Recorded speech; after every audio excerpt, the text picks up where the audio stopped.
everybody, welcome back to a Creative Cast. We're a creative cast of people talk about creative things. I'm your host, Cali, and today we have with me... I am Chris. In my headphones, your voice peaked a little bit. It cracked in my headphones. Oh, I was no. like, all right, Carolyn, I'm I'll match the energy. I'll be as loud. I'm so sorry. It's okay. Wait, did you say your name? I didn't hear it. Oh no, it's just the general opening to the to the podcast. Oh, I'm just very excited to be here. Marshaun, I thought you were so loud that your mic just turned Right! Sorry, I'll just turn it down. No, you're not. It's not that you're too loud. You're good, buddy. You're good. Okay. Anyway, I'm Marshaun. Hi. Yeah. Welcome back, everybody. This is very special episode 10. Ooh. Double digits. We made it. We're a big old 1-0. Yeah. I remember saying that on my 10th birthday. I remember jumping up and down when they sang happy birthday to me. I was just like, I'm the big 1-0. Anyway. Yeah. That is adorable. But yeah, so today's topic, chosen by the good old Marshizzle, is creativity, but more specifically, what does it mean to you, and why is it important to be able to express yourself in a creative way? Being that this is called a creative cast, we should have at least one episode focused on this. At least. It does feel like a good 10th episode topic now that I'm thinking about it. It does. Seems right. Agreed. Well, well done, Marshaun.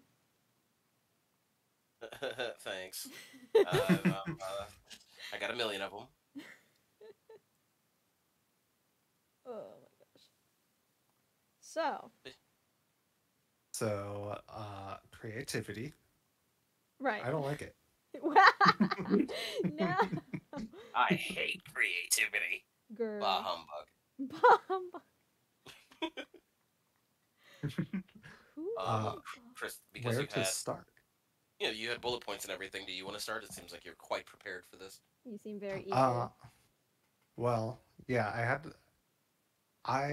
when Marshaun sent the idea for the podcast, I was like, ooh, this is interesting, because I feel like there's a lot of different ways to answer this question, both like lighthearted, but also like really deep and like philosophical, like what does creativity mean to you?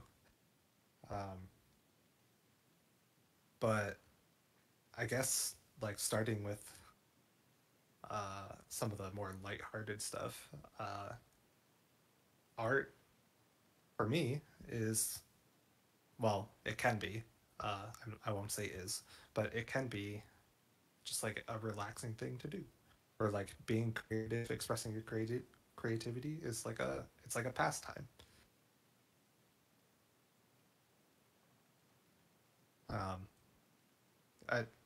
I'm specifically like thinking about times that I bring like a sketchbook to like a cafe or like a park or something to like doodle. Yee. Yeah, no, that's definitely, those are good vibes. Like sketching at a cafe, those are some top tier vibes right there. I agree. Yeah, I don't know. I find it like maybe not like technical art like that I do for like work stuff, but like just like expressing myself is a good way to like relieve stress and such. I see. I want to ask you what does it mean for you? Like in your head, what do you say to yourself when you're like, I want to express myself? Like, what is self-expression when it comes to your work? Or not even like Um, your work as in like your work at work. I mean like just when you sit down to do those creative things, even if they are silly and more whimsical. Um, like what are you trying when you're trying to express something? How do you go about doing it or thinking about it? yeah. I don't know. I think it's just like a stream of consciousness, kind of getting whatever's in my head out into like a physical space. Yeah, I've heard a lot of creatives describe it like that. Like, and I think Marshaun and I have even talked about um, sort of the process of creation is like there's something like deep inside of you that just needs to get out, and it's getting out one way or another. Yeah, for me, like art, it's like a method of communication, and like especially like growing up like super shy and like never really feeling like I've been the best like communicator or conversationalist. I feel like it's been like kind of a way for me to express myself and communicate my thoughts more clearly. Mm-hmm. I could see that. Right. I like that. I like the way that you worded that, and I think I could say that I relate in the same way. Where like I feel like I didn't. I think I've always known I was shy, but I never really thought too hard about it. But definitely, at some point, I realized that it was harder to talk to people than I thought it was. But it was a Mhm. lot easier, like reactions from like, oh, an art piece you did or something you're working on. Can you still hear me? My computer went dark. Yeah, we can Yeah. still hear you. Just making sure. Um, yeah. So I uh I think about art the same way, and creativity the same way. It's like it's communication. It's how you get the ideas in your head out to other people and just show them what you're thinking or what you're feeling. I feel the same way. I mean, that is essentially in art's purest form, that's what it is. It's a form of communication, whether you're trying to communicate something big and grand and abstract, or if you're trying to deliver a very specific message. That's essentially what it is. I guess that's kind of what that feeling is. We want to say something, but words aren't enough, so we turn to visuals. I really wish that we talked about that more in visual communications class. Yeah, I can see that. Um, I mean, this isn't like criticizing anybody or anything. I just I think that that way of looking at it kind of helps me think about art in a broader sense. I feel like when I started doing art, it was a lot of just kind of just making things because they were fun and drawing things because they were attention getting. Like they could get people's attention because you knew they would see them and go, "Wow, that looks cool," or "Wow, I didn't recognize that character." But after a while, it became, "Oh, I'm making art now because there are things that I want to say." Um, and I don't know how to say them with normal words, or maybe I feel like my words just aren't that important, but an image um, would stand out better. So, yeah, thinking about art as communication, specifically as a way to replace your ability to speak to people, um, is fun. I think it's fun. I think it's a fun little concept. I wish we would have talked about it a little bit more in school. And I hope other people get the opportunity to like kind of think about it that way, and maybe it helps them. I feel like that would have been a really great exercise would be to like I don't know, have like a hat and have people like pick something out of a hat and it's a message, but you can't use words to explain it. You have to use pure visuals. I feel like that's ooh, I actually remember a few projects that we did that were essentially that. But Like that kind the of thing is a really fun exercise. Yeah. yeah, like the rhythm exercise that we did for 3D. I don't know if you guys remember that. Yeah. Yeah. It was the like the one with like the the little like building blocks that like kind of put together, or am I thinking of a different one? No, Oh, yeah. oh. I was thinking of a different 3D class. Okay, yeah. Yeah, we would put the building blocks together, but specifically based on a sound. Mm. And like at the end of, and like we weren't allowed to tell each other what the sounds were. We had to guess purely based on the sculptures that we created. And I remember like putting mine up, and everyone really got the vibe. And when I explained what the sound was, they were all like, "Oh, I get it. I see it." And I was like, "Ah, I communicated without having to say a single word." Yeah, and it's interesting that like there's kind of like a universal language of like what those like visual communication, like, I guess, cues are. Oh, for sure. Cause like, I mean, that's essentially what we learned about then, but what we continue to learn about with like day to day, because different visual different things different things like colors and shapes can mean different things to different people. There's obvious consistencies, but it's important to understand that there's also differences with like localization or how different people will interpret things. Obviously, you can't make something to be interpreted one way by every single person because everyone will bring their own interpretation to the table. But with proper research and technique, you can communicate the right thing to most people. And I feel like that, specifically, that training right there is where a lot of people kind of don't understand that like that specifically is very hard to do and it takes years to learn about. Oh yeah. What is it? Art is, and I mean art as a general, it's not just visual art, but like all art. It's easy to get into, but hard to master. That's the Yeah. fun thing about about creativity. Anybody can do it. It doesn't. It's not hard. Anybody can be creative. Um, but can everybody just right out the gate make a masterpiece? No, that takes time. But you can still have fun and start and try to express yourself in other ways using the same medium. Yeah, yeah, totally. Yeah. I mean, I guess to go back to like visual uh a bit of visual, but just like storytelling in general. That's kind of what the thesis statement of Ratatouille was. Like, anyone can cook. Not so much that anyone can be a great artist, but a great artist can come from anywhere. Right. Yeah. Oh my gosh, I haven't seen that movie in so long, and now I want to watch it. It's so good, That dude. movie in so long, Chris. I know. You know that that is one of the handful of movies that I know every word of the script to. Yes.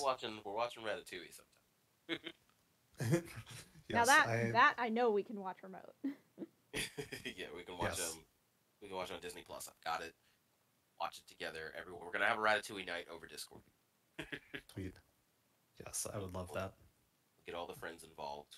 Get them on Discord. We're watching Ratatouille. Yeah, Ratatouille night. Ratatouille. I recommend everyone bring their own cheese and wine Yes! to the event. Just a Yes! full plate of spaghetti. Full. You may have noticed that we're now obsessed with cheese and wine. I blame my family. They are just really big into cheese and wine, and I can't escape. I don't even want to escape anymore. I have Stockholm syndrome for cheese and wine. It's like I didn't expect to be so obsessed with certain things when I got older. And it's not like we're not ancient. I'm 25. I didn't expect to be so into candles. I didn't expect to be looking Ooh. for car air fresheners on Amazon, looking for something interesting that wasn't just like at any other corner store. Um, and I didn't expect to like wine and cheese so damn much. Yeah. Talk about a creative thing: cheese and wine pairings. Ooh. Mwah. Yes, yes. Gotta love a good cheese and wine pairing. Yes. I'm not even educated enough to be able to speak on the topic, but I do love a good pairing. Yeah. Yeah, honestly, me neither. I just kind of said that because it sounded right. No, no. I mean, in a way, that's also its own sort of level of creativity or creativity potentially, but exploration absolutely. It's it's just something that a whole bunch of people have like done their research on, and it's pretty cool to know that like there's a whole. Oh, I was thinking about this earlier when I was thinking about the podcast. Um, there's a difference between like exploring a topic in an abstract sense, like a philosophical sense, like the way that abstract art questions like what is art. But then there's also exploring topics based on an academic sense, where there is kind of a right and wrong depending on the kind of thing, the kind of message you're trying to communicate, or just the end goal you're trying to reach. Because I feel like I kind of get this impression that like a lot of layman's terms, like a lot of just regular people don't fully understand art in the sense that they always just go to like, oh, it's abstract, it's philosophical, anything can be art, and it's just like that is one way to look at it, absolutely. But I feel like it's completely ignoring the academic side of things, where there kind of is a right and a wrong way to do things. Like composition is super important, and there is good and bad ways to set up a composition. There's good and bad ways to create color theory and things like that, depending on the kind of message you're trying to communicate. That's if, like, technically, sure, there's no, like, good or bad art, but it's not so much a question of good and bad art, so much as a question of how well are you communicating what you're trying to communicate, and how can you do that better, and what methods exist to help you do it better. It's people have been researching and studying this for centuries. There's things to learn here. So yeah, it's just sorry, I went off on a bit of a tangent there. You caught me monologuing. No, I'm still with you. I very much enjoyed the monologue. Yeah, I thought of like a bajillion branches to go off from that, but what I will say is, yes, I think like like you said, the quote unquote regular person doesn't take into consideration the amount of like planning and like purpose behind artwork sometimes. Yeah, I feel Like if someone's looking at like the McDonald's logo, for example, it's like most people just see it as the logo, but people who are artists and people who, you know, probably the people that designed it were like, yeah, let's make this red and yellow to evoke like a sense of hunger. mm-hmm. Yeah, exactly. Like there's a whole like color psychology. There's a lot of planning that goes into good design. Um Good communication. Good communication. Um ooh, Because how design is communication. design is communication, exactly. To kind of circle this back to the topic, how do you guys think what do you think comes first, creativity or communication? The chicken. Sorry, I thought you were going to ask the chicken and the egg question. I mean, it essentially is kind of a chicken and the egg question, because I feel like either comes first, but it's just a question of like, I guess it's like we're trying to find the most creative way to say something, but what would you consider a creative way to explain or communicate something versus a not so communicative or not so creative way? Like what makes it creative to you? That is an interesting question. I think, I mean, it kind of comes back to the like art versus design question. It's kind of the same thing to me. Like how do you separate art and design, or is there a separation? And to me, um, art and creativity and like expression kind of all go hand in hand, where it's like you're creating for the sake of creating, but then design and like communication, like art with a purpose, is kind of the other side of that. And at least in my perspective, like if I'm doing art like just for fun, then it tends to lean more towards creativity first rather than like what am I trying to say with this piece of art. But if I'm doing art for work, then I feel like what am I trying to communicate with the art comes first, and then how, and wrapping the like how do I present that communication is kind of like the follow up to that. Hmm. I don't know if that made any sense, but No, I think that makes a lot of sense. I feel like that makes a lot of sense, and that's a really great and kind of succinct way to put it. Yeah, yeah, I can see it from. I can definitely see from where you're coming from with that. That's interesting. yeah. I think it was like my freshman year of college, and I forget who I was talking to about this, but people were like, "Why is it?"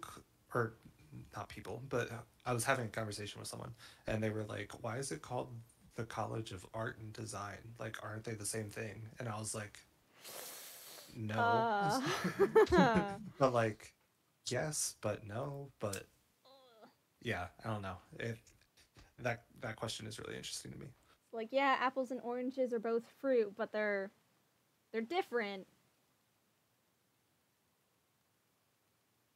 Yeah, but they're connected.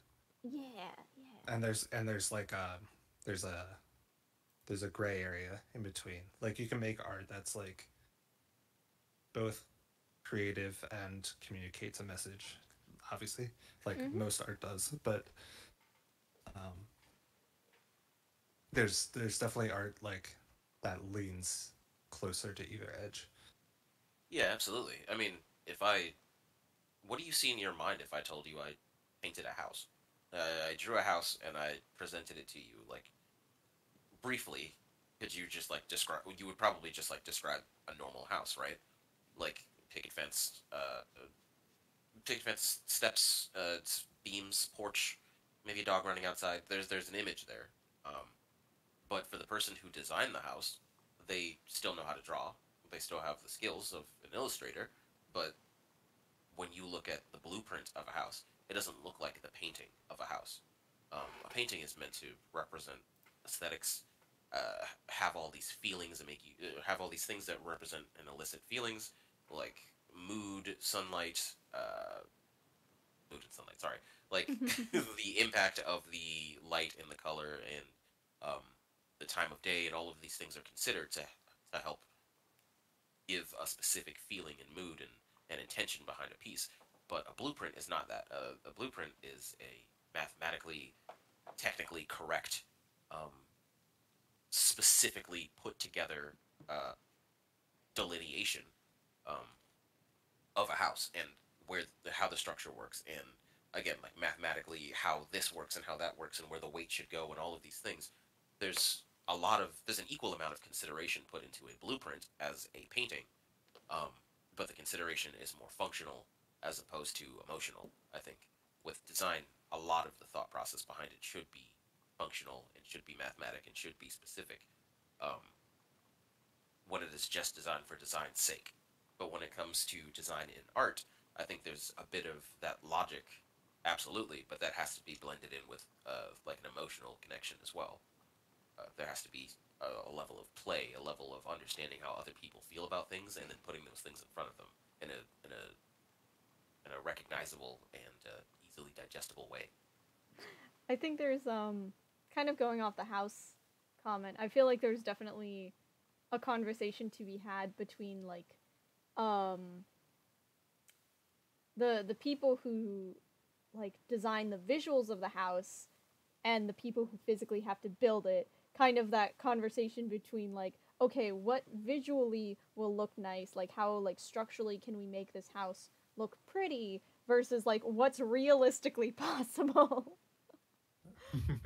Yeah, yeah, definitely. Yeah. But I definitely think that there's, and you can, I feel like you could even just see it in some houses, like the difference between like a house that was built to be pretty or to visually communicate like something versus a house that was just like, all right, we got a roof over our heads, that's all. We got Yeah, the bare minimum. Well, a yeah. house isn't. This I it's don't think a technically a house. house. Sorry. I don't think a house is technically what you would say is a work of art, but I guess that again depends on who you're talking to. Like, Exactly, yeah. it's pretty. I mean, you could say a boat is a work of art as well because it is well designed. It looks good. Um, but what I'm saying is like a house has a function at the end of the day. Like it has a point, it has a purpose. It's supposed to keep you safe. So, um, I know. aesthetics. I was just playing a Uh, little bit of devil's advocate for all the architects out there. Y'all are valid. gotcha. My mom wanted me to be an architect. I feel like, okay, raise your hand if you told your family you wanted to be an artist and they were like, how about you be an architect instead? Not knowing that architects are just, it's almost about as rough for them as it is for us from what I hear. Like I hear Yeah, architects have it's not exactly the most lucrative area. People think it is because it's like, oh, you're building things and it's mathematical, but it's not as, from what I hear, it's not as lucrative as people might lead you to believe. I really want yeah, to know what kind of softwares people who design homes and cars use now. Because, like, in my mind, an architect is always working with pencil and paper. But it's 2023. I feel like they probably use a lot more advanced uh, softwares to kind of get those done. But I'm sure a lot of people still prefer to just draw traditionally as well. yeah. I'm sure it depends on the person, but yeah, there's probably a lot more like 3D modeling, mock-up in the architectural field than there was. I think I've actually seen a few of those programs on my Instagram feed because I follow so many people, um, including some like interior design people, and I vaguely remember seeing a program that's it's it's basically meant to be for like somebody who's trying to do interior design, um, but I saw it from like an artist who was trying to be like, hey, so like architects like to use this for this reason, but we can use it to set up a room for perspective and reference and all this fun stuff. And I was like, ooh, Yeah, little crossover there. I like when tools, I like when tools can be used in different medium, or not. Sorry. I like when tools can be used in different art forms. Like interchangeably. Like when working with food and working in restaurants, like um, a palette knife. What was the difference? Like Chris, you might remember because you worked at the same restaurant, but um, there's what you would call a palette knife. You know, the thing that we use to mix paints with the wooden handle and the long silvery, like silver neck. You guys know what I'm right. talking about. Yeah. Yeah, In the kitchen, I believe it was just called it was some kind of spatula. I can't remember off the top of my head what it was called right now, but it was some kind of spatula, and it's used all the time to do a bunch of stuff. And I'm like, it's not even like designed different. That's the same tool. In the kitchen, it is a cooking tool. You know, it touches all the food, it moves things around, it rearranges things. But in the artist gallery, it's a tool for mixing paint. It's disgusting. It's covered in like sticky paint, and like you have to scrape it off every day. It's pretty gross. yeah, I just thought that was kind of fun. It's like to me, I always thought in my head as like an artist tool, but everybody else looks at it and they're like, "Just give me that so I can stick it in the food." yeah. That is cool. I didn't know that actually. Yeah, neat stuff. Yeah, Um, there's all sorts of things like that. It's fun when you like just do a little practicing in different like art forms to kind of see. You kind of pick up things, and you take things from art that you like into the kitchen, and you're like, oh, I learned something about the kitchen that I kind of have information on from illustration. And you can take that pretty much anywhere. I think the fundamentals of creativity just kind of show themselves in all areas of life if you're looking for them. And then it makes it a lot easier to learn a different art form because you're like, well, I'm already creative. I just need to understand how the art form works. Yeah. Yeah. At least that's how I look at it. Yeah, I think that's a really good kind of perspective, especially because I don't want to sound cheesy here, but I probably will, so I'll own it. I think there's a level to being creative that kind of helps us think outside the box. Think about thinking about the different ways that you can use a tool, or the different ways that a shape can be used to convey whatever you want. So, and I feel like that utility comes in handy when dealing with a variety of aspects of life. Yeah, absolutely. Like, I was gonna bring up like the tool example just reminded me of like Photoshop and how like there's so many different like tools and settings and Oh yeah. modes and all this stuff in there that like they're meant for something, but people will use them and like manipulate them to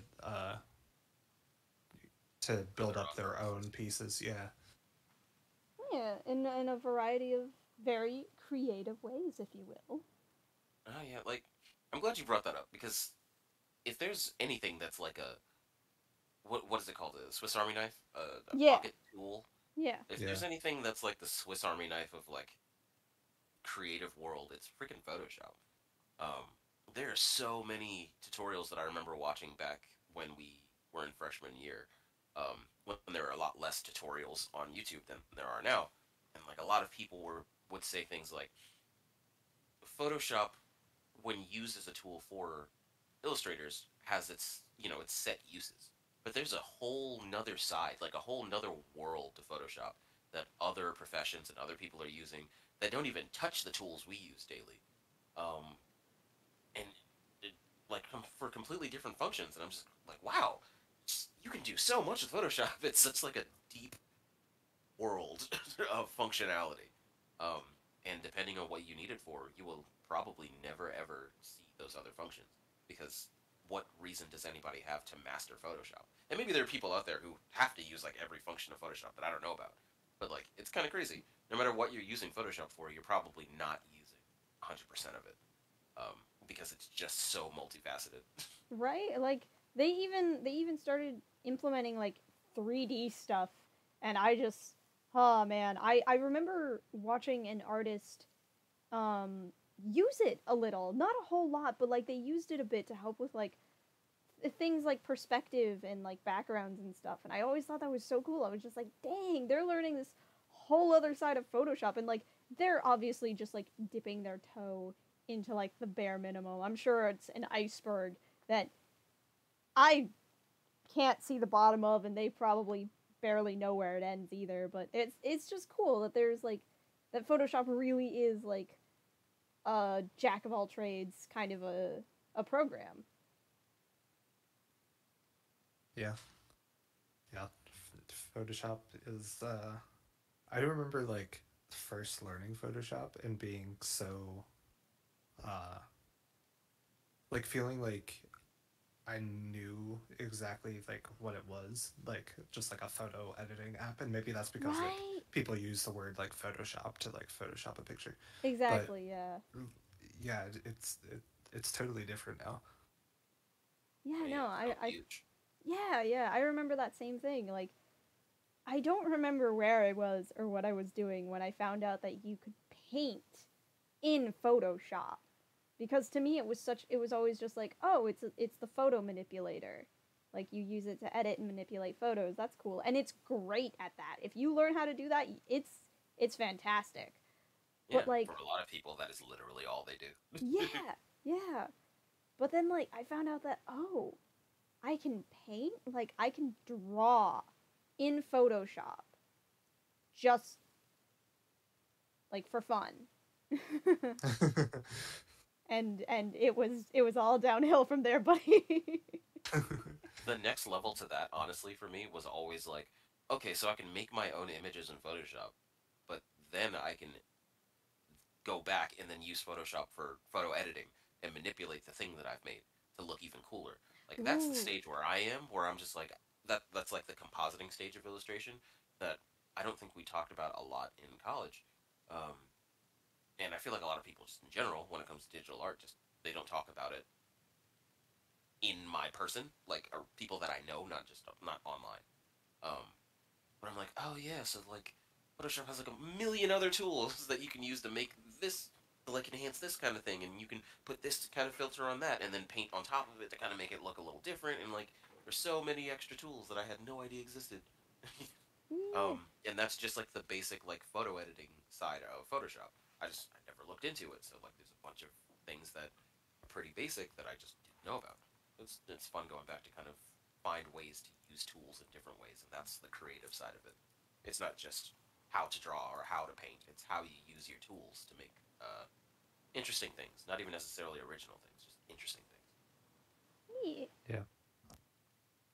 Yeah. I think like that's kind of one of the main like reasons I make stuff personally is like just like learning how to do it. Like I just find that fun. Like learning a new Yeah. skill. Like especially when like you go from like not knowing something to then knowing something and like feeling that like click moment. Mhm. It's Oh, just tell me like so about it. satisfying. Oh yeah, it's something. It's something that I feel like I've honestly started to become addicted to. It's almost like you kind of get obsessed with that feeling of acquiring more knowledge. You kind of learn something and you're like, wow, that's so cool. And like you said, you get that click. And it's like, especially when you're painting or you're drawing or you're making something and you're just like, oh, now I get it. Mhm. Where maybe 2 weeks or even like 2 years ago, you were just like, this is a wall I'm bashing my head up against. I'm not even sure I'll ever figure out how to do this. It's just so hard for me. And then like those 2 years later, you're like, oh yeah, I get it now. Mm. Yeah. Yeah, Yeah. like mm, over the past like couple weeks, I've been diving into some like shader development in Unity. It's really like technical art stuff, but like Ooh. it's been so it's been really like eye opening as far as like a lot of other like dots connecting. Um and it's just been like really satisfying to like fully understand a topic. I'd like to present a quote to you. And it's probably a common quote and people know it, but I can't remember who said it. So if somebody else knows, uh, let me know. But the quote that the more you know, the more you know you don't know, Yeah. or the Ooh, yeah. yeah, like the more you learn about a topic, the more you realize there's a lot more to learn about it, and that ever since that was like given to me, that was presented to me in a video I was watching, it like comes to mind all the time. Um, and every time I want to learn something new, I'm like, is it like what is it? How much am I going to dive into this thing? Like, how much is there to really find? Am I seeing the depth and the complexity from outside? Most likely not. But if I start learning about it and start really getting into it, then it's like, oh my gosh, I am just a beginner. There is so much to learn. Um, and if you like what you're doing, there's so much of a reason to like stay in there and learn more. Like, obviously, if you like making art and it excites you and you feel those good moments of clicking and those moments where you kind of where things start to make sense and you feel like you're getting better, that's the addicting part. That's the part that keeps coming back, especially for me. Just when you find something and you're just like, I get it now, finally. That's the reason why I make stuff. It's like I felt so dumb up until I figured this one thing out and now that I know how to do it, it seems so simple and so easy. Yeah. I actually really like that feeling of realizing that like there's a whole world of knowledge to discover about a specific topic, regardless of whether or not I myself am diving into it or not. It's kind of like walking into a like looking at a building, and from the outside it's just like, all right, it seems kind of simple, like fairly understandable, and then you walk in and it's like hustle and bustle, and there's people, and there's excitement, and there's arguments, and there's a whole thriving world in this one building, and I'm just like, oh, all right. It's Willy Wonka's chocolate factory, and there are Oompa Loompas walking around everywhere. Right, like, oh my gosh, it's such a cool feeling to just be like, wow, there's just a whole world to explore in here. That's so cool. And like I said, regardless of how deep I decide to dive into the subject, it's just kind of cool to know that that's a thing. That there's just people who have dedicated, like a number of people who have just dedicated their whole lives to this and have a lot to show for it. And I'm like, dang, I can appreciate that. That's really cool. This could be another topic. Sorry, Chris, I didn't even give you the chance to answer the question yet. But this could be another podcast topic later, just like knowledge, accruing knowledge, and learning new skills and stuff like that. So that we can talk about that later. Yeah, I'd be down. Yes, I love doing research. I love doing research. Love finding out new stuff and seeing how different thoughts kind of connect with other thoughts. Yeah, agreed. But yeah, Tris. Sorry. How does the concept make you feel of always finding out that there's more to learn? I don't know. I mean, it's the way you said it there. I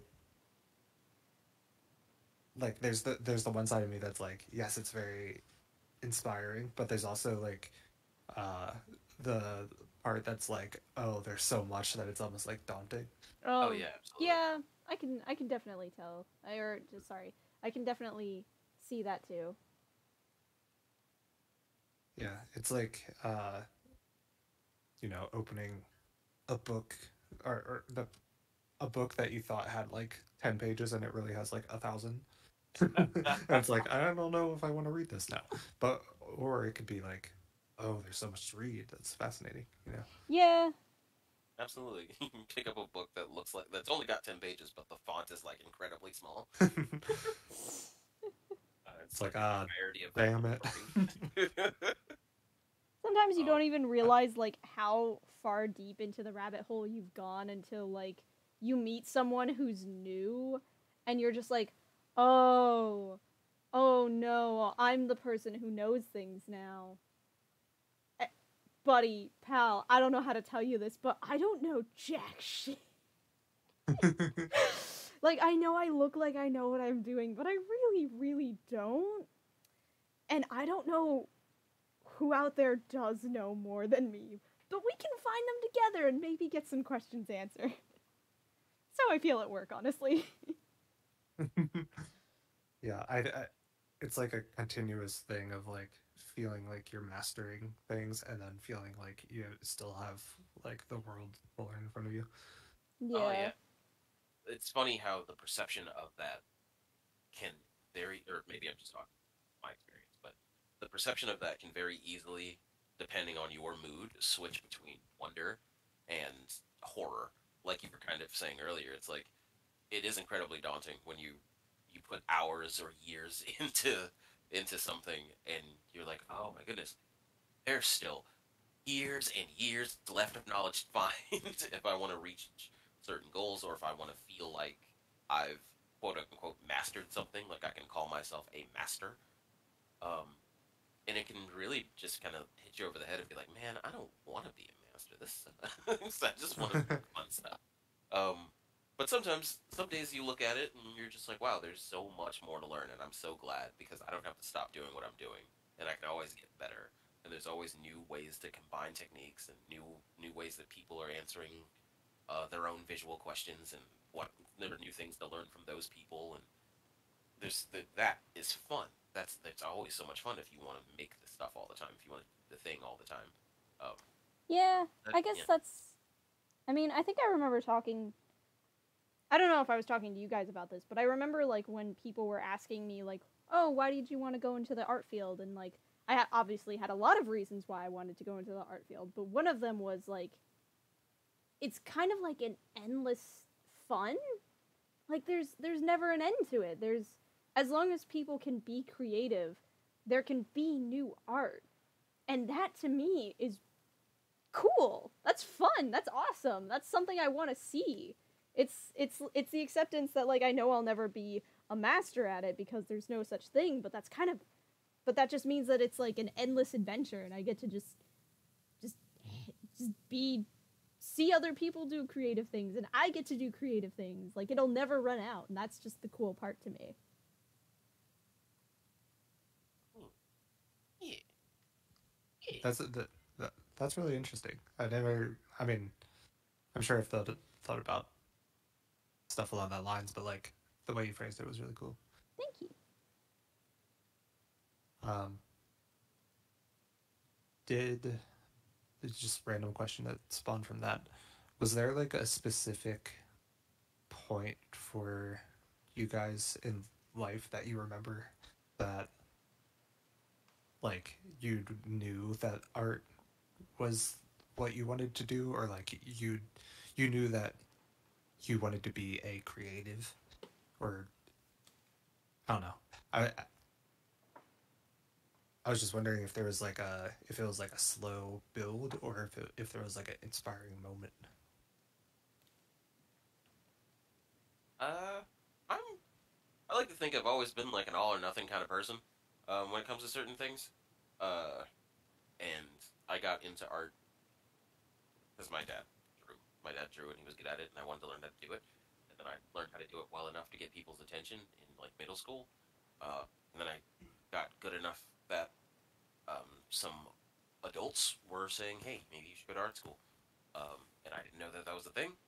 So when I applied and got in, at that point it was just like, well, I'm at art school in high school, so I might as well go to college and then just like try to be as good as I can possibly be.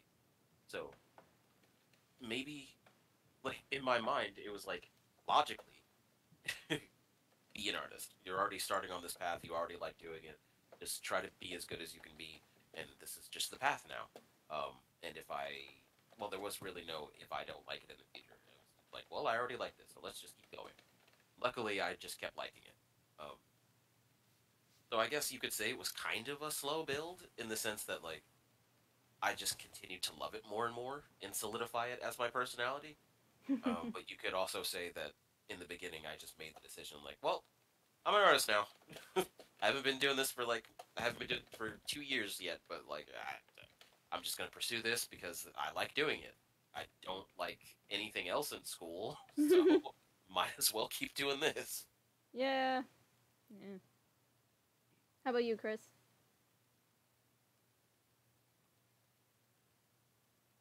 Hello? Oh no, did we lose him? Oh no, his mic broke. Oh, okay. No worries, buddy. I'll answer the question. I'll give you some time to come back. Um, I I guess my situation was kind of similar. I mean, there was a lot of subjects that I was good at, and my family was definitely pushing me. Oh, Chris, hello. I saw your thing light up, but I couldn't really hear you. Hello? Hello! Can you hear me? Yeah. Oh my goodness.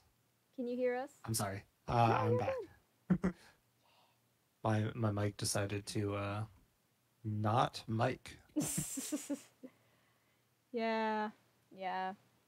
Seems to be a theme of the night. Yeah, but go ahead.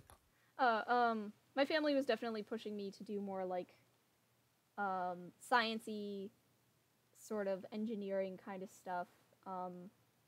Mostly because they believed it to be a very stable field to go into, and I'm sure they're not wrong about that, but when I kind of, I guess, stared into the void of having a day job for the rest of my life, um, or even just like studying something for the next 4 years, I was very much not interested in just doing math forever or like I mean, don't get me wrong, like physics is pretty interesting. I've always been a fan of astronomy, but like when I really thought about like, okay, what do I want to do for the rest of my life?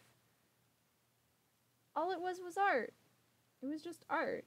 Cuz like I said, it's an endless roadmap of adventure and stories and art and creativity and expression. And I mean, I can with the stroke of a pen, I can make castles and cathedrals, characters that people will love and laugh and cry with, and it's I I it's kind of the closest thing I got to magic, honestly, and I don't I just can't imagine a world where I would ever give that up. Yeah. It does feel like a Yeah, that's cool. superpower at times. It's very rare, though. I wouldn't say it always feels like that, but I like that you put it in the sense that you said it feels like magic. Because like, sometimes I thought about it the same way when I was younger. Like, you look at a blank piece of paper, and you're just like, well, it's just a sketchbook. It's just a sheet of paper. It's just this 2D thing. You can pick it up, tear it in half, flip it around. It's basically, I'm not going to say it's meaningless because paper costs a lot as far as the environment goes, but it's just paper. But once you put a medium to it, once you put a colored pencil or a marker or a pen or a pencil to it or anything, then it's something else. Now it has value. Now it has a whole world on it somehow, uh, despite being 2D. And Yeah. that's really cool. And you can pretty much do that anywhere. Pick up a marker, go to a board, draw something. You pick up a napkin with a have a pen in your back pocket and draw something. Like you can always just make something fun. And um, especially if you're an illustrator or if you like to draw fun things that make people smile, and that's also like a fun little party trick sometimes. Yeah. Sorry, Yeah. Chris, I didn't mean to cut you off. No. What about you, I Gordon? was just gonna piggyback off of like there's there's something to like the power of turning like nothing into something. Um and kind of creating like almost like a second world, so to speak, out of like whether it's paper and pen or whether it's a game or a movie or something like something to provide a sense of like escapism for people. Mm-hmm. um I, I just feel like that's one of my biggest motivators to create, and like why creating is important is like building these secondary worlds for people to experience and get immersed in, especially with like what I do for work and Mm-hmm. like the virtual reality stuff. It's like, um, you know, that's what it's all about, is immersing people in a world and offering them like a temporary escape from uh, their, I don't know, well, regular life, I guess. No. Oh yeah, Yeah. that's like a part. What is it? I had to write a report when I got into uh, high school. The school that I had to go the charter arts school that I went to. Um, it they had me write a report on like why I wanted to be an artist. I think I'm not sure if that was for the entrance or if it was something else, but I do remember writing a report about that, about like why do I want to make art? What's so interesting about it and stuff like that. And what I wrote essentially was that um, it didn't have the same verbiage. It didn't have the same verbiage, um, but it was essentially like I like making believable things. I like making believable things on surfaces that where they shouldn't technically exist, almost like making portals into other worlds um, on sheets of paper. Like Yeah. that was my thing. That was where my report went. I just like making something that distracts people from their day to day crap, so they can feel good for a little while. And that feeling never went away. That feeling only cultivated as I got older and realized, oh, I love cartoons and anime, and like I love storytelling, and like I want to keep immersing people in things that I make.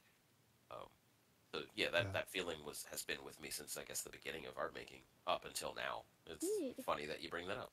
I actually remember having a conversation with you, Marshaun, specifically about that, about like one of the reasons that we got into art was because we love storytelling and characters and anime and cartoons, and we just really wanted to give back. We wanted to give to the world what um, the world gave to us in the sense of like cartoons and characters that got us through hard times or made us laugh or just helped us feel better about some of the stuff going on in life and or inspired us to be better because like I can't dude I could write so many essays, thousands, hundreds of thousands of words about the characters that raised me and what they did for me in terms of like inspiring me to like be a better person or to try new things.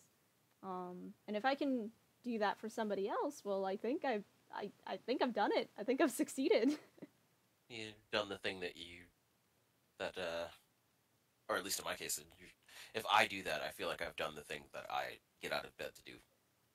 You know, like I obviously it's not the only thing in the world that I care about, but the end goal with my artwork, I would say, with not with my artwork as like everything I've ever done ever, but like with each individual piece, I think the point is to try to communicate an idea and then hopefully get someone so invested in that idea that they understand it, they enjoy it, they can speak it back to me without me having to say anything, and maybe we can have a conversation about it or like it doesn't matter what the concept is, even if it's like a silly little joke. Like comedy also has structure. Comedy can be put together and be funny, you know, Mm-hmm. when it is thought out and put together.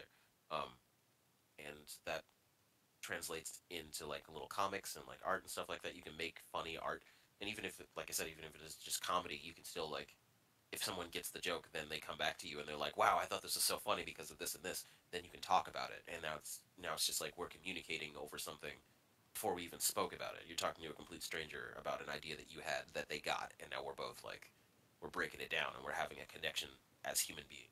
I think that's like super interesting. I don't mean to get like weirdly philosophical about memes, but I think that's one of the reasons why I like memes so much because it's kind of the epitome of like human iteration, taking something like, "Oh, I thought this was funny. I'm going to change it a little to make something else funny." But because it still ties back into that other thing, it's now like a reference, but it's also got my own spin on it, so it's like displaying my level of communication with it. I don't know, man. I love to see it. Yeah. I you're making me think like creativity is kind of like a vessel or like a portal into communication and like lessons. Like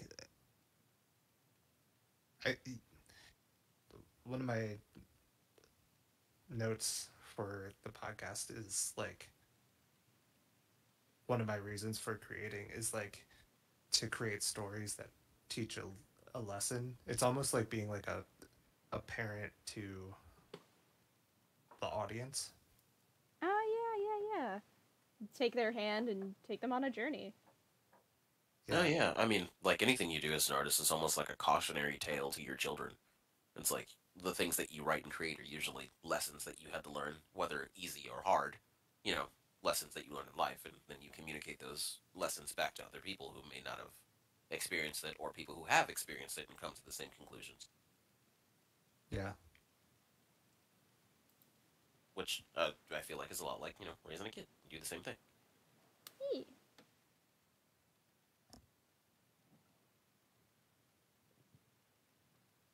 I got another creative question for you guys. um, do you think creativity means something different to you since you went to art school and you've been studying this stuff for a while?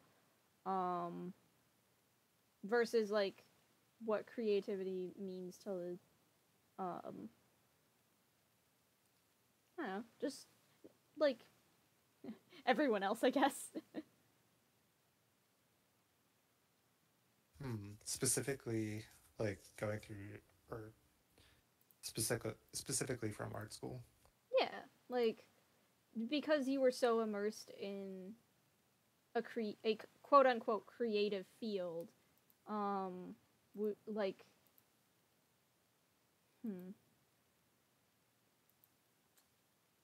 would you say that like the concept means something? I feel like I'm losing my train of thought with this question. No, I think I get what you mean. Like, um, has the I guess has the concept of creativity changed? Um, Yeah. How like do you think the concept of creativity has changed from like before you went to school versus after, post school, during? hmm. I have to first define what I think creativity is, and then think about what I thought it was. um, because I feel like I don't usually put a definition to it, so I have to think about it for a second. Yeah, that's kind of where my thought process stops a bit. Is like, um, where does the line between like, I guess, or let me rephrase that. Like, yeah, what is creativity? Well, the definition, Yeah. according to Google, is the use of the imagination or original ideas, especially in the production of an artistic work. Yeah, Use of imagination or original ideas. I think I could agree with that. I'd say I myself have always had a very active imagination, and I feel like that has played a very big role in not just the art that I make, but like the subjects that I find interesting. Um, I think imagination is a very, I don't know. For me, it's so integral to my life. I can't imagine living without it. Can't imagine, not imagine. Okay, maybe I could, but it's not gonna be. Oh, that's not a rabbit hole I'll go down very far. Well, just going off of that definition, uh, I want to kind of take that and use it as a jumping off point. The use of imagination or original ideas. Well, I guess imagination in and of itself is something that's like very individual. Um, your imagination, my imagination, they differ heavily. We have different brains, different experiences, and our heads go to different places when triggered in different ways. So creativity is, I guess, by that, somewhat inherently individualized. Hmm. Yeah, it's kind of like sharing your unique perspective with the world through whatever you're creating. Right, and that's the communication part of it. Yeah, Mm-hmm. I forget. I feel like I've heard this like a billion times, but like part of the magic of being an artist is that because you are your own unique person, like you'll never make the same exact thing as someone else, Oh yeah, absolutely. even I if it's always, something like really simple. mm-hmm. I've always expressed it, um, like in my head, or even to somebody else. I'll say like, if you put 50 different artists in the same room, drawing the same tree in the center of the room, like every tree is going to look different. Nobody's going to draw anything exactly the same as the other person. Not just because they're in different locations, but because the way that they put a mark on the paper is different. The way that they choose to describe things is different. Their head goes on different paths when doing the same thing someone else is doing. And that choice to go up when someone else went down or left or right is their individual choice. It has a reason in their head. And whether it's subconscious or completely conscious, it has a reason and a purpose for them. It's describing something their way. And that makes each individual delineation unique. Right. Yeah, I think I don't know, that's something I've always enjoyed about art is like the fact that like you can give like so many people the same prompt, and then because of like everything leading up to that point in their life will inform what that prompt is. Well, maybe not like everything. Like whether you ate like a bowl of cereal that morning probably isn't going to inspire, how you make a piece of art. But like Unless that was a really good bowl of cereal. yeah, maybe you had some nice Cheerios. Or a particularly bad one. Yeah, true. And then you could just make bad art because you're pissed off about your cereal. Or good art about your pissed off cereal. True. And we'll have a whole another podcast episode about bad art and what that is. I thought you were gonna say about cereal, and I was like, I mean, the cereal episode's already scheduled. I wrote it down. It's coming. Cereal is certainly an interesting topic because it is like the epitome of design in like its silliest way. Chris, what were you saying before we go too far into the topic of cereal? I was trying to remember. I was just saying like everyone has their own unique like background and influences, and those things are what inform individuals' like creative expression. So I guess like comparatively to I don't know, I don't want to like poo-poo on any other like career path, but for something like math, that's like there's like a absolute like right and wrong, and like and for some people sorry, go ahead. Yeah, again.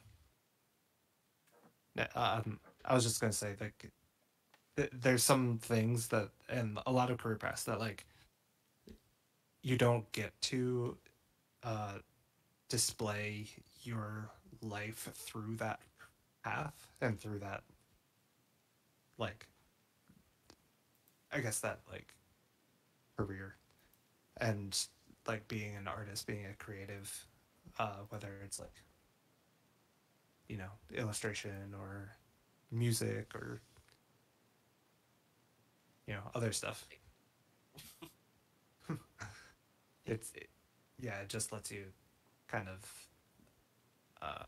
share yourself within your work that you're making. I'm trying to think, like, I'm wondering if people do have, like, there's so many different people out there. I'm wondering if someone does have, like, a very emotional connection to, like, doing, I don't know, what kind of job requires you to do, like, very high-level math? I mean, I know that, like, engineers, I think physicists, especially, like, the people in NASA, Yeah. And I don't know a lot of like the jobs that they would be doing there specifically. Like what specifically are they doing day to day? I don't know. But like I don't know. I guess if someone's really, really into like making robots because they think they can help humanity, they would learn a lot of those other things that we would kind of find boring. But they're using it for a creative sense, for a creative reason. It's just a more complex level of creativity, I guess. I mean, I don't have any issue with using the word creativity, but I feel like a more specific word to use would be passion, because that's kind of the sense that I get whenever I hear like robotists or doctors or people at NASA. Whenever I hear them talk about why they're doing what they're doing, they're just like, of course I'm doing it. I'm helping people. This is what I was made to do. This is what I want to do. Like they there's a level of passion in their tone that I have nothing but respect for, because they're happy and they're helping people. How could I not? I think but there's also, because I know so many engineers, I know that for a lot of them they prefer that very like linear line of thinking, that there is a specific answer. There is a specific like 1 + 1 = 2. It doesn't equal anything else. It just equals 2, and they are very happy and satisfied with that answer. And I'm not saying there's anything wrong with that. There's nothing wrong with that. That's a cool way of thinking. That's a cool way of looking at the universe, and I can appreciate that it's a little different from mine. And we need people like that just as much as we need people like creatives. We need both in order to navigate this nonsense that we have called life. Yeah. I feel like there's almost a story that we've been told time and time again about, oh, the artist who had to give up their dream to study math. And I'm positive those people exist. In fact, I'm pretty sure I know one of them. But I've also met just as many mathematic-y people who are very content and happy with the career path they chose because that's just how their brain works and that's how they want it to be. And as long as they're passionate and happy, I got nothing but respect for them. You know, as long as they respect us back. I don't want this to sound like, oh, like, math and engineering is boring and sad and anyone who does it stinks. Like, no, that's not the thing I'm trying to communicate here. I'm simply talking about how I view the world and what I love and appreciate about it. I hope that makes sense. Yeah. There's kind of like a difference between like work that you kind of like pour yourself into and then like work that needs to be like, I guess, like accurate and factual. And yeah, I feel like that's kind of like where the disconnect between like creatives and quote unquote non-creatives is like, is what you are doing in your work, like, is it expression of yourself? Yeah. I'm not really sure what point I'm trying to get to with that, but no, I think I see what you're talking about. I think a part of the reason that I'm bringing up like this stuff so heavily is because recently I was hanging out with a whole bunch of engineers who were picking my brain about what it's like on the other side. And I do remember at one point like talking to one of them and he was just like, I think my brain just isn't built for this because I want a solid answer and I don't think you can give me one. And I just kind of shrugged. I was just like, because we were talking about like, oh, what is art in a very abstract sense, and I'm like, you're asking very philosophical questions here, buddy. If you want to start talking like academic, like I can talk to you about like composition, color theory, all that stuff has some more solid answers, but this specific side of it that you keep bringing up, no, it's gonna be very it doesn't have solid answers, and that's kind of the point. And he was just kind of like, yeah, I think that's just not for me. yeah, living in the subjectivity. Yeah, I'm just like, buddy, I don't think you realize how that you're on the that there is an academic side to this, but you just keep asking the abstract questions. And there's nothing wrong with that. I appreciate that, like, that they were at least willing to ask and willing to talk to me about it instead of just assuming all the answers. You know, I can always appreciate somebody for trying to gain a new perspective. Yeah. But I just feel like, yeah, and I feel like all of us are this way, but like, if we had a job where like, or like if we chose a career path, or let's say had to, you know, commit our life to something that was like not creative, then like I feel like it would we'd like lose an innate part of ourselves. At least that's for me. No, Like I completely agree with you. Like I said earlier, it feels like there's something in me. There's something. It's like there's a beast within me that desperately wants to get out, and I feel like that's just my creative spirit. It's my drive to draw and to tell stories. It's not something I can ignore without feeling physically ill. Um, Nothing ever brings me as much peace of mind and joy as art, and I can't. Denying myself that is like denying myself breathing. It really is a part of me.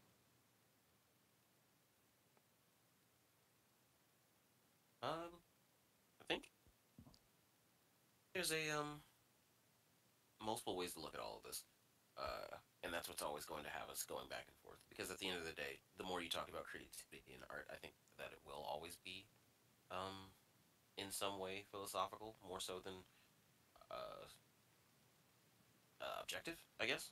Because it even I feel like it really, really, really depends on who you're talking about. When it comes to like engineering jobs that are like engineering and where someone can come from mentally with that. I'm thinking about someone like Adam Savage from MythBusters, who obviously is very, I think, left side of the brain, very logical, very technical, um, an engineer who's been doing crazy things in the special effects world for a long, long time. And his job is measuring and welding and understanding scientific concepts that are beyond me, and all these things. But he does it in the sense, or he does it in the name of creativity. He does it in the name of movie special effects. He does it in the name of making fun robots for cool projects. He does it in the name of fun.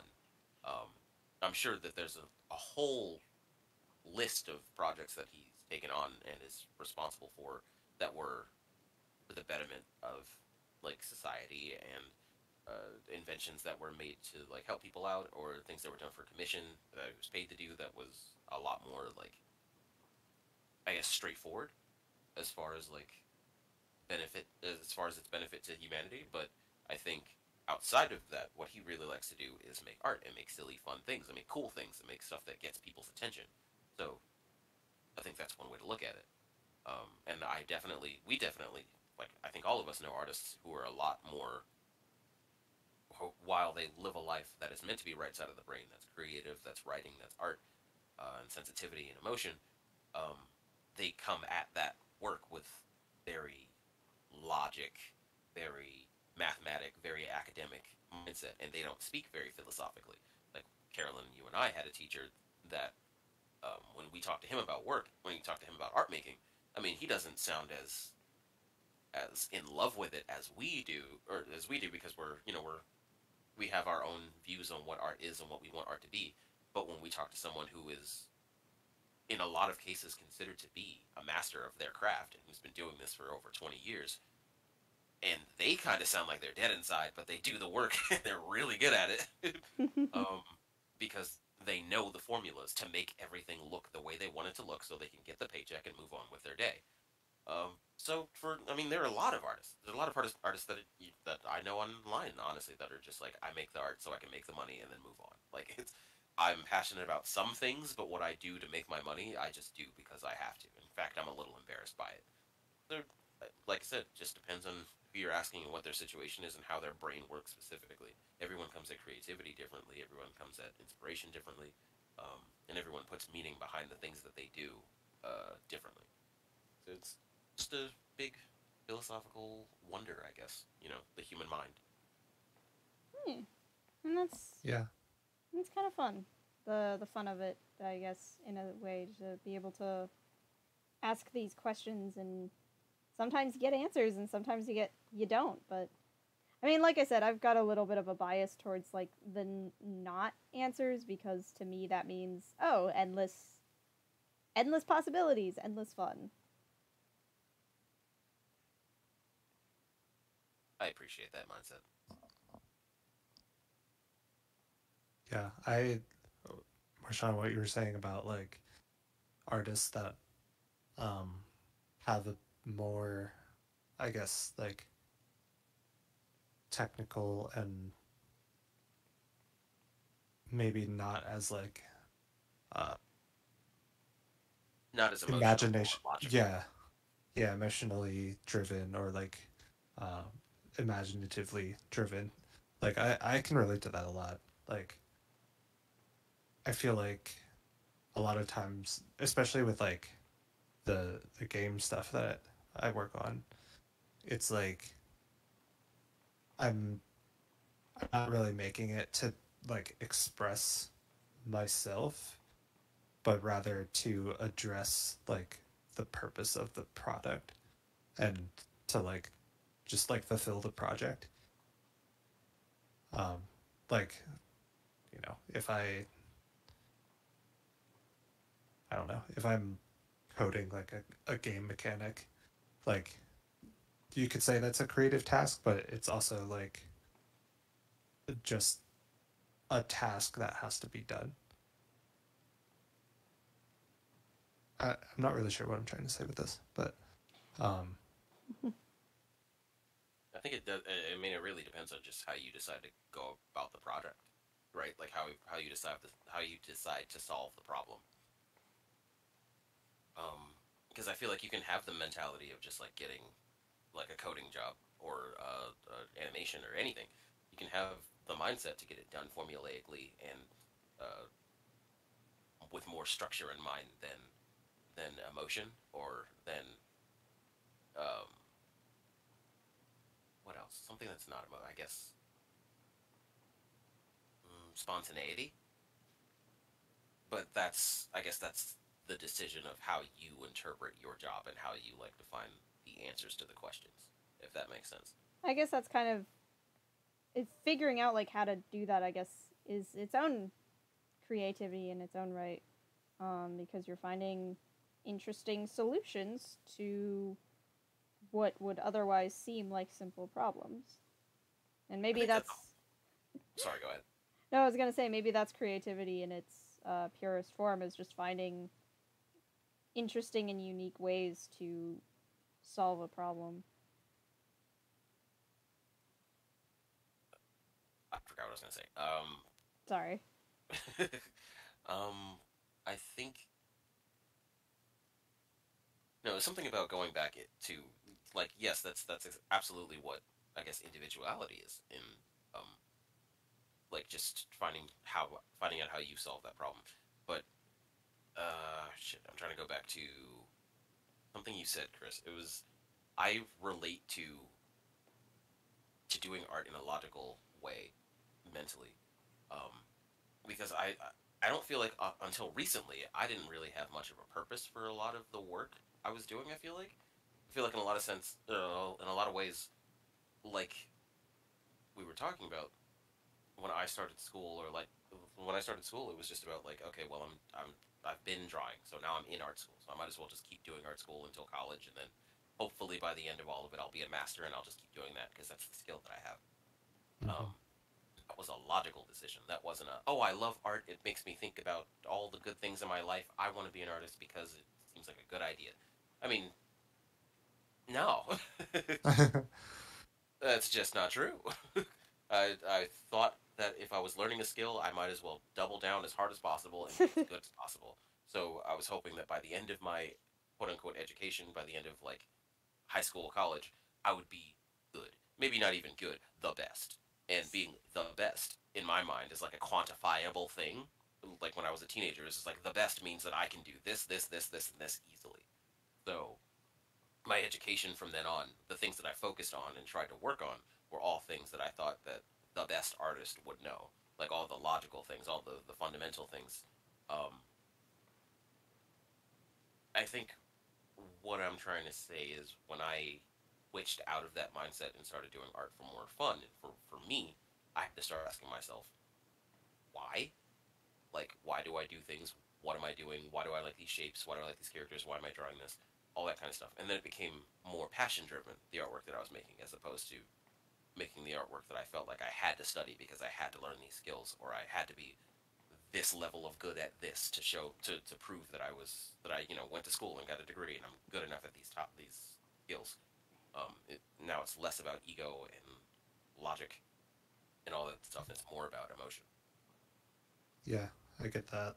Like, I remember like a distinct time at some point in college where like I felt myself leaning too hard into like the technical aspects of things and like making sure that everything was um like technically sound, like especially with when I was like first getting into modeling. I was like, oh, this model has to have like the perfect amount of topology, and it has to, all the loops have to connect, like all this like technical things that like really stumped the creative process for me, and honestly made me like kind of resent working on some projects. It I was feel like kind of like a it was like a it was like I wasn't even doing art anymore. Ooh, that's uh, definitely a very interesting topic. Is just I guess like burnout and how it affects your not just your creativity, but also your mentality. your mentality. Yeah. Oh yeah, that's definitely that's a big deal. That's a big deal because your mental state, the way that you come at your projects before you even start doing them, is really important. Um, Yeah. but I think I know what you mean, Chris. And it's not like I get the feeling of working on something, you're working on a project that your ambition, and maybe this isn't one to one, but sometimes your ambition calls for a certain level of focus and time to put into a project to get it where your expectations are. And when you've been working on something for so long and you're at that part where it's just noodling, you know what I mean? It's just the tiny details. It's just working on the smallest things that no one's even going to notice, and you have to make these tiny little micromanagement things because you personally are like, nobody's going to notice this, but I know that it's off, so I have to fix it. I've got to change it. This has to be better. This has to look better. And then at that point, it doesn't feel creative anymore. It feels like it's just micromanaging and trying to, in perfectionist, um, like this perfectionistic mentality, and that's when it kind of gets less fun for me. I know that I like to work, like I prefer to work on projects in their sketching phase, in their concept phase, and when I can be loose and kind of throw things at it. I want this character to wear a hat, or now there's a jacket here, and there's like a cat pin on it, or something. Like I can keep throwing things at it and see what sticks and see what doesn't, and I can erase and add things, and it doesn't matter. Um, but when it's at the point where it has to be finished and it needs to be but you got to be like marketable and handed in and ready to be seen by lots of people, then I'm just like, now it's just about tightening up and fixing up loose ends, and that part just bores me. Even though it is creative and it is artwork, it's still painting, but like at that part of the process, I'm just like, I just want it to be done already so I can start another one. Yeah. Yeah, the polishing process is like absolutely the worst part of the process for me. It's like I love the starting a creative project and I love right when it's finished, but like the the 50 to 90% part where it's just uh Yeah. yeah, uh it's the part where you really have to like just grind it and like have faith that it's gonna be rewarding in the end. Yeah. I think that is kind of important though. I think that that hump when you've been in this game, when you've been in this When profession, you've been running these streets.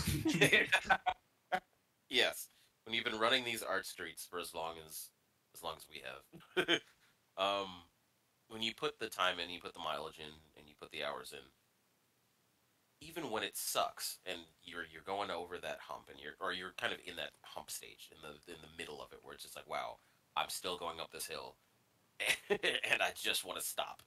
But you keep with it and you move through it, and even if you don't like everything you've done, you can still look back at the project and say, well, that was fun. That was its own little thing.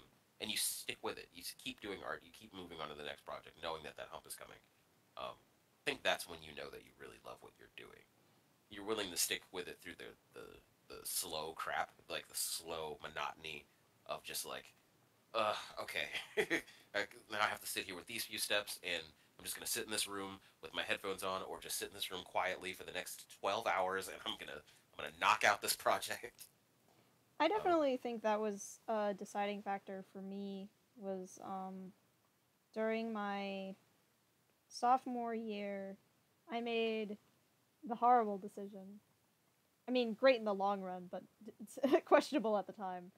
Choice to basically take a lot of classes one semester, all art classes specifically, um, which was killer on me because I was like every day, every second of every day was like a new deadline. I had a whole bunch of work I had to do constantly, but I loved every second of it. Like regardless of how tired I was, how sleep deprived, how exhausted I was at the end of each day, I was happy. I felt fulfilled because I was doing something that I loved. And that feeling really gave me peace of mind that I chose the right career path because I knew that even when I was going to be up till 2 a.m. working on something, I was still going to love it. Maybe maybe not every project would be perfect. Maybe it wouldn't always be the best, but at the end of the day I still got to be creative and that's what mattered to me. I still got to express myself. that's what really matters. The good stuff.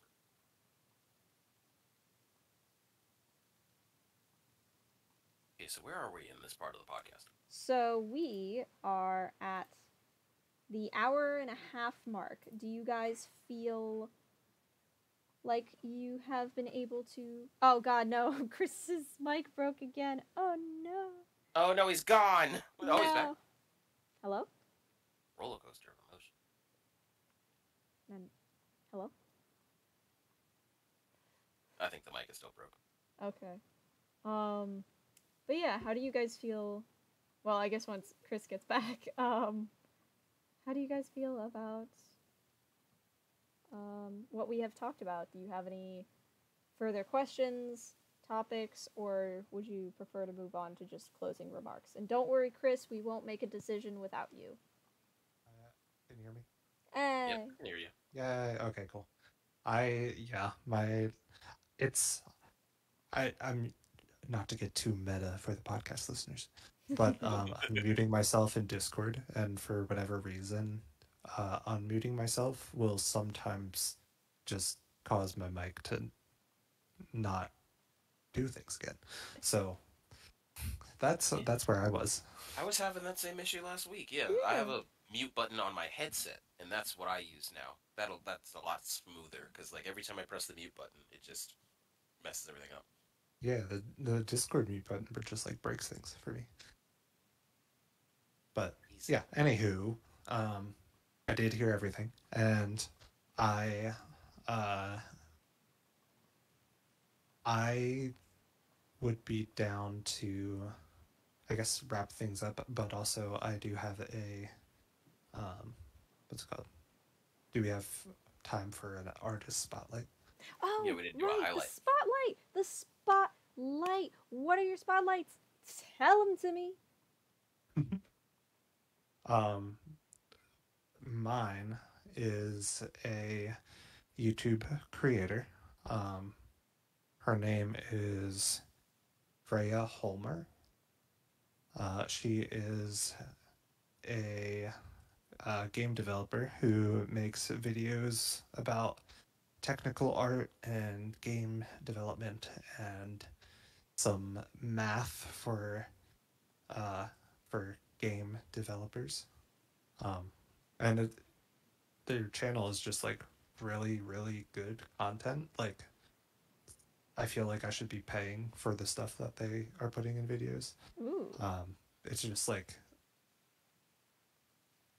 they're really really good at explaining technical art for video games. So if there's anyone out there listening that um, needs somewhere to look for that type of content, highly recommend. Could you do me a favor and put that name in the Discord chat, please? Yes. I've Their never had handle that. their handle is Ace Gikmo, I think. Oh, there we go. Okay, Very cool, nice. cool. Yeah, some of their videos are like they have like full like 3 hour long class videos, and I've just been like going through them and learning a lot. So I'm very grateful to um, Freya for making the content that they do. Yeah, that's really cool. That does look super interesting.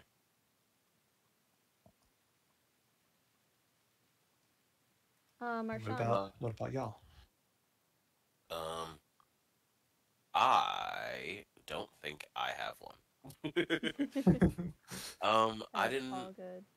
I didn't remember to find one for this week, but I can promise to bring two with me for the next one. I said this week like we recorded last week. Um, I swear, in the last month, I have discovered many a art thing to talk about. It's just nothing's coming to mind right now. Finished watching Spy Family. That was great. Uh, uh Tekken 8 trailers are looking amazing. Their new engine is great. Chris, I don't know if this is something that interests you specifically, um, but the technology that they use with these new engines, in fighting games specifically, where now characters can physically flex and like their muscles change, Ooh. like the topology of the muscles change. I don't understand how that works, and that's really cool. I think that's really interesting. Like, Yeah, that is interesting. I'll have to look at that. yeah, like, what was the first one to do it? I don't know what the first game to do it was, but I think Street Fighter was showing off that they're in Street Fighter 6. They have this new muscle thing. I think everyone has like 3 levels of muscle tension. Um, and I'm just like, wow, that's crazy. So then Tekken 8 starts releasing trailers, and we've got characters also with like multiple levels of muscle tension, multiple levels of like definition and like fatty tissue. And I'm just like, I didn't even know you could do that with game models. This is crazy. Yeah, that is wild. Yeah, yeah, no, like that was really cool to watch that for the first time with you, Marshawn, and just noticing like did those muscles just tense and then relax in real time? Excuse me? I Yeah, feel that like is I've been some high quality character rigging right there. yeah, I feel like I've been looking at buff dudes in video games all my life. But it's kind of crazy when you see something you've never seen before in a medium that you're so used to taking in. It's incredibly surreal to see that, honestly. Because you always think it in your head, you fill in the blanks. You know, you fill in the blanks in your mind. You're like, oh, if this person was flexing, they'd probably go like this. They look like this. But now the games have reached a point where they're doing all those things. Like they're interacting with each other. Characters are talking to each other before, like specific dialogue before matches, and muscles are tensing, and I don't know. Fighting games are still getting cooler and cooler, and I talk about them all the time because they're always getting cooler. Yeah. Yeah, I can bring Um, like 2 highlights next time, just to compensate for the lack of conversation topic this time. well, I'm looking forward to it, and Yeah. I'm also looking forward to checking out that Tekken trailer. Yes. I can drop a link for you. Yeah. Thank you.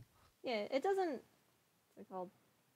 The spotlights don't necessarily have to be like I mean, obviously it'd be cool if you're featuring a specific artist, but if there's like a specific game or movie that you've been super into, um I won't stop you from geeking out about that for a bit.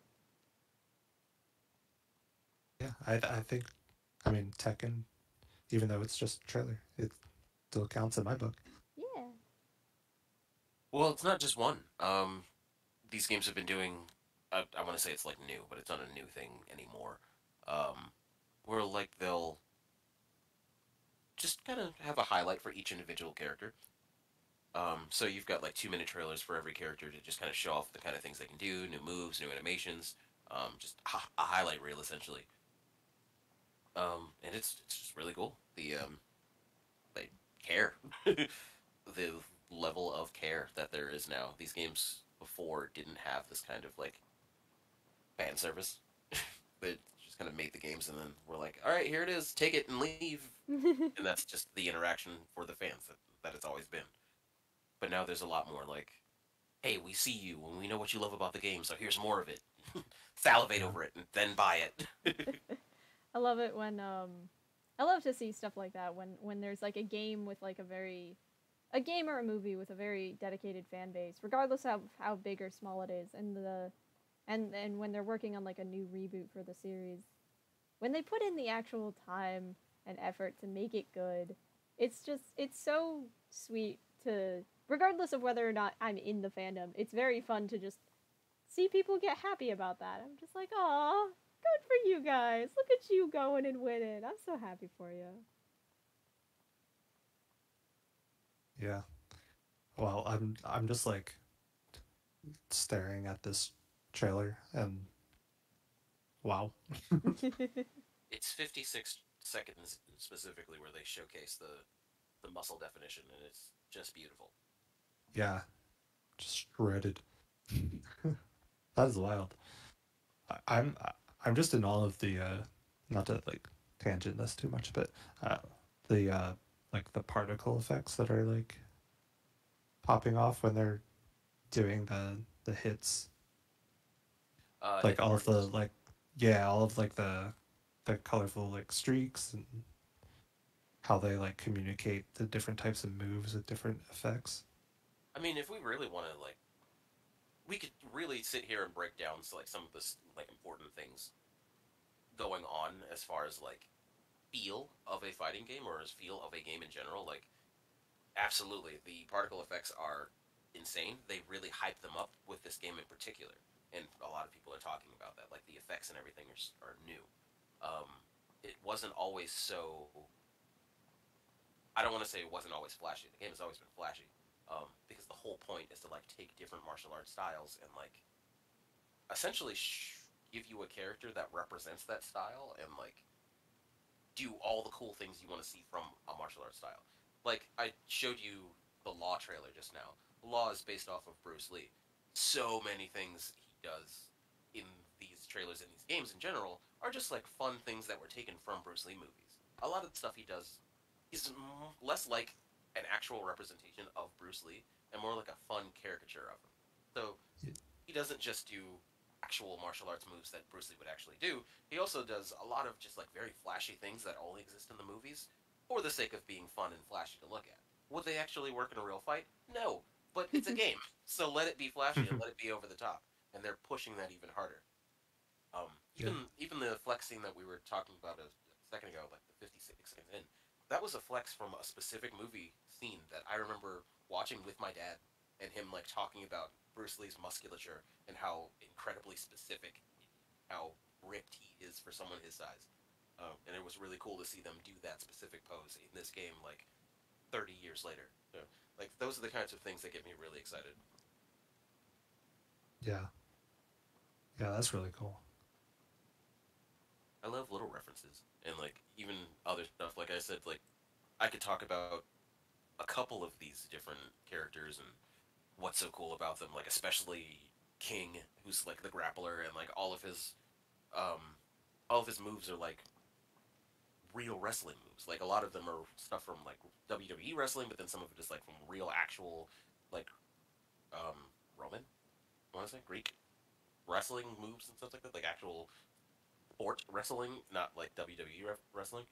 But I think that's just so cool. There's a lot of fun stuff thrown in there for flashiness, and then there's like real practical martial arts moves that people actually use in forms. And picking out those things, they get me going, man. Yeah. Fuels your creativity. Yeah, it fills my creativity. Hi, you're Carolyn, do you back. have a spotlight? I do have a spotlight. Um,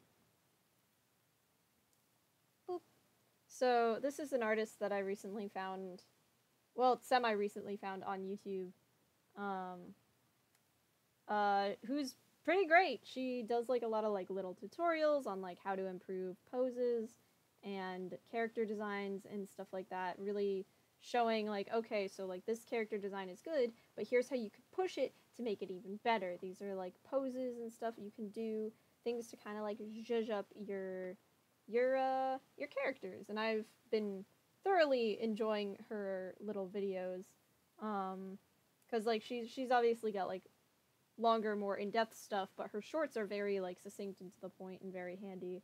um I just appreciate like her explanations and how she breaks things down.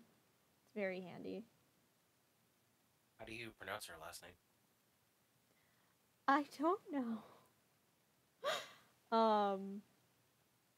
Jackie Drouchko? Sure. Drouchko?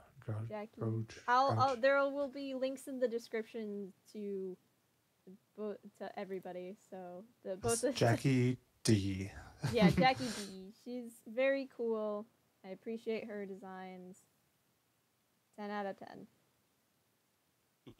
Ooh, some solid animation stuff in here too. Yeah. Very, very cool. Oh, I've seen this work before. Yeah, Oh. I'm not subscribed to her, but her work has definitely been like suggested to me a million times. I'm glad that you brought this up. He paints with commentary. That's sick.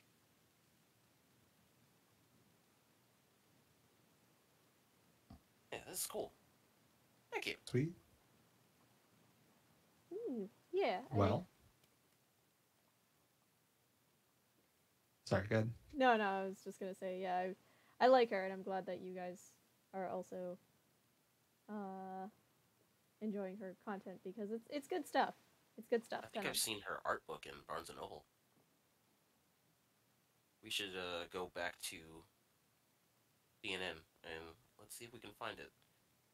Pretty cool. Alright, anyway, I'm not looking at it anymore. Focusing. Focus. I got distracted by a Tekken trailer at some point, so yeah, I'm back in the game. It's all good. But yeah, so that was our little spotlight. Any closing remarks before we finish off the episode?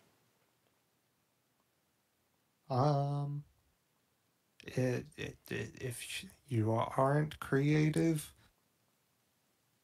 well, one, you've been listening for a real long time. I recommend trying it. It's fun. I don't know. I was trying to think of like a closing sentence to be on theme, but yeah, I do feel like we may have like stopped talking about creativity for a little bit, or maybe we didn't. I don't know. I feel like we got off topic. I mean, I think you kind of pointed it out earlier that like this is a very abstract topic to begin with, which just means that we'd be going in circles forever. So, and it's not like we can't come back to this later. You know, creativity part 2, Electric Boogaloo, because it's an interesting topic to say the least, and I feel like it has a lot to explore, whether we're talking about it from like an artistic standpoint or from just like the way you approach life. Because like I don't think creativity is exclusive to artists, but being that we are artists, I feel like it means something a little extra special to us. yeah, I'd like to revisit it. I do feel like I'm curious to listen back and see how much of some of my points were intelligible, because it is so abstract. But it was a fun conversation, and we definitely got a lot of new conversation topics out of it. Yeah, definitely more stuff I would love to explore. Yeah, so I'm realizing that like trying to explain creativity, one is hard, but two goes to show why we communicate with art and not words. Yeah. Oh my gosh. Oh my gosh, you're so right. Yeah, that's spot on. Yeah, I guess that makes a lot of sense. Artists can't talk, okay? This is why we make pretty pictures so people stop asking us questions. No. Oh no. Oh no. How are we 10 episodes into a podcast and we're just now realizing we don't know how to talk? I mean, there's something to be said about this is a training exercise. True. True. Yeah, we get to talk to ourselves or to each other once a month, and it'll get us better at the whole talking thing. Yeah, practice. That's all the interaction we need. And have fun doing it. We have one conversation once a month, and I'm just quiet the rest of the month. I do not talk. I incubate and think about the conversation I've had. I for pick the it next apart 30 days. word by word, letter by letter.